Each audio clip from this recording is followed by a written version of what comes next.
ಅಹಿಂದ ಸಮಾವೇಶಕ್ಕೆ ಸಿದ್ದರಾಮಯ್ಯನವರ ಆಪ್ತರು ಪ್ಲಾನ್ ಮಾಡ್ತಾ ಇದ್ದಾರೆ. ಅಹಿಂದ ಸಮಾವೇಶದ ಬಗ್ಗೆ ಗೃಹ ಸಚಿವ ಪರಮೇಶ್ವರ್ ಪ್ರತಿಕ್ರಿಯೆ ಕೊಟ್ಟಿದ್ದಾರೆ. ಅಹಿಂದ ಶುರುವಾಗಿದ್ದು ಆ ಸಮುದಾಯ ಹಿಂದೆ ಉಳಿದಾಗ ಶಿಕ್ಷಣ, ಉದ್ಯೋಗ ಸೇರಿ ಎಲ್ಲಾ ಕ್ಷೇತ್ರಗಳಲ್ಲೂ ಹಿಂದೆ ಉಳಿದಿದ್ದಾರೆ. ಸಂಪೂರ್ಣ ಕಾರ್ಯಗತವಾಗಬೇಕಾದ್ರೆ ಮತ್ತೆ ಮತ್ತೆ ಸಮಾವೇಶ ಆಗಬೇಕು. ದಲಿತ ಕೂಡ ಅಹಿಂದದಲ್ಲೇ ಬರುತ್ತೆ ಅಂತ ಗೃಹ ಸಚಿವ ಜಿ ಪರಮೇಶ್ವರ್ ಪ್ರತಿಕ್ರಿಯೆ ಕೊಟ್ಟಿದ್ದಾರೆ. 25 ವರ್ಷ ಆಗಿದೆ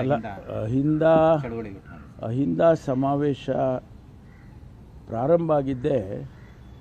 ಆ ಸಮುದಾಯಗಳು ಇನ್ನೂ ಅನೇಕ ಕ್ಷೇತ್ರಗಳಲ್ಲಿ ಮುಂದುವರೆದಿಲ್ಲ. ಶೈಕ್ಷಣಿಕವಾಗಿ ಹಿಂದೆ ಬಿದ್ದಿದ್ದಾರೆ, ಔದ್ಯೋಗಿಕವಾಗಿ ಹಿಂದೆ ಬಿದ್ದಿದ್ದಾರೆ, ಆರ್ಥಿಕವಾಗಿ ಹಿಂದೆ ಬಿದ್ದಿದ್ದಾರೆ, ಸಾಮಾಜಿಕವಾಗಿ ಅಂತೂ ಹಿಂದೆ ಬಿದ್ದಿದ್ದಾರೆ.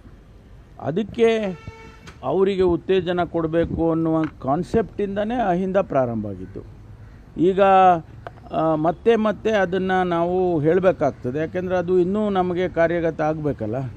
ಸಂಪೂರ್ಣವಾಗಿ ಆ ಸಮುದಾಯಗಳು ಸಮಾಜದ ಮುಖ್ಯವಾಹಿನಿಗೆ ಬರೋದಾದರೆ ಸಂತೋಷ. ಅಲ್ಲಿವರೆಗೂ ನಾವು ಇದನ್ನು ಮಾಡಲೇಬೇಕಾಗ್ತದೆ. ಹೈಕಮಾಂಡ್ ಒಪ್ಪಿಗೆ ಕೊಡಬೇಕು ಅಂತ ಹೇಳ್ತೀರಾ?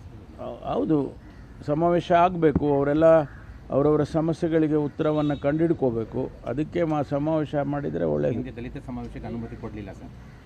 ಅಲ್ಲ, ಇದು ಅದರಲ್ಲೇ ಸೇರಿದೆಯಲ್ಲ. ಅಹಿಂದ ಅಂದರೆ ದಲಿತರು ಸೇರಿದ್ದಾರೆ.